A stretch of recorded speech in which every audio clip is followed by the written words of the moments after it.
Welcome to this episode of Toronto Blue Jays Update. Before we jump in, make sure you hit that subscribe button, smash the like, and share your opinion in the comments below, because I really want to hear what you think about everything we're covering today.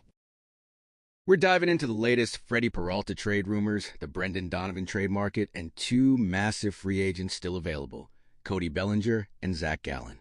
Let's begin. The Cody Bellinger saga is heating up. With Kyle Tucker and Soto off the board, Bellinger may be expecting teams to come flooding in. But that's not happening. The Yankees are not engaging in a bidding war. They've made their final offer. 5 years, $160 million, with 2 opt-outs after years 2 and 3. They're prepared to let Bellinger walk. Why would the Yankees do this? Simple. Bellinger blocks Jasson Dominguez's development. This guy was supposed to be a superstar, but with Bellinger back, Dominguez becomes trade bait. The Yankees are drawing a line in the sand. Other potential suitors like the Mets only want a short-term deal. The Blue Jays haven't pivoted to Bellinger after missing Kyle Tucker. The Phillies and Red Sox aren't easy fits either. Bellinger's camp is trying to scare the Yankees by pointing to crazy deals like Tucker, turning down 10 for $350 from Toronto, but I don't think the Mets are offering $50 million for 1 year. The best offer is probably the Yankees deal, but it doesn't look like that's happening. Austin Wells posted a tearful emoji on Bellinger's timeline. That tells you something. On Foul Territory, Bowden and Kratz discussed why the Jays aren't pursuing Cody like they did Tucker. Bellinger wants 7 years, and at some point Father Time catches up. He's not a metrics darling. His swing mechanics and load time are questionable. How long can he keep producing? Looking at the Blue Jays roster, there are more reasons to pass. Sure, Bellinger fills a need beyond 2026 with Springer and Varsho potentially leaving, but next year's free agent class includes guys like Randy Arozarena and possibly Soto re-entering the market. If you sign Bellinger, Addison Barger loses playing time. Who has a better 2026? Could easily be Barger. For the Mets, Bellinger would go to the outfield, creating a bizarre situation where their best first baseman isn't playing first. It's like Boston with Bregman and Devers. Every time Devers makes an error, cameras find Bregman. If Bellinger has a guaranteed 5-year deal on the table, he's got to take it given how his market played out before. Let's talk Brendan Donovan. Is he getting traded? Maybe not. The Cardinals sent the Mariners a now or never warning on trade talks. Chaim Bloom said he'd like Donovan's situation resolved by spring training, but there's no guarantee he gets dealt. If the value isn't there, the Cardinals can hold him until the deadline when more teams might be in the market after injuries.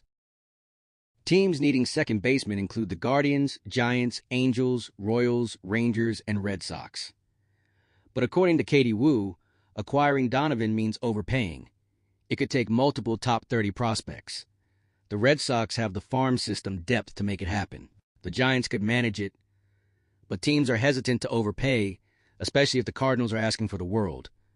This market will be fascinating to track with Bloom's spring training deadline approaching. Now, Freddy Peralta. John Heyman reported the Brewers continue fielding offers from the Yankees, Mets, Dodgers, Giants, and Braves. Hector Gomez says the Dodgers are pushing hard and talks are intensifying. But why would the Brewers send Peralta to the Dodgers? Imagine winning the Central, beating the wild card, then facing the Dodgers with Peralta on their mound. That's a nightmare scenario. The Yankees make sense for a 1-year deal, but they already got Cade Povich, who can start then move to the bullpen when Cole and Rodon return. For the Dodgers, their rotation has Yamamoto, Snell, Glasnow, Ohtani, plus Emmett Sheehan or Roki Sasaki. Adding Peralta creates incredible depth given their injury history.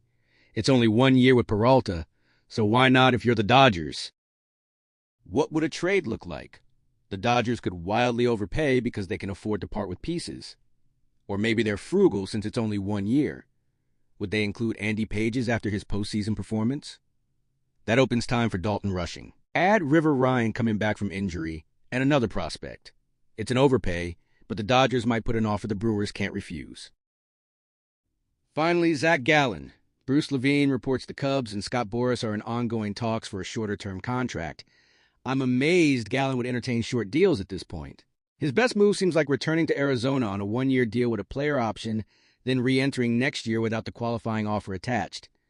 Why would the Cubs do a short-term deal while parting with draft compensation when their rotation already looks solid?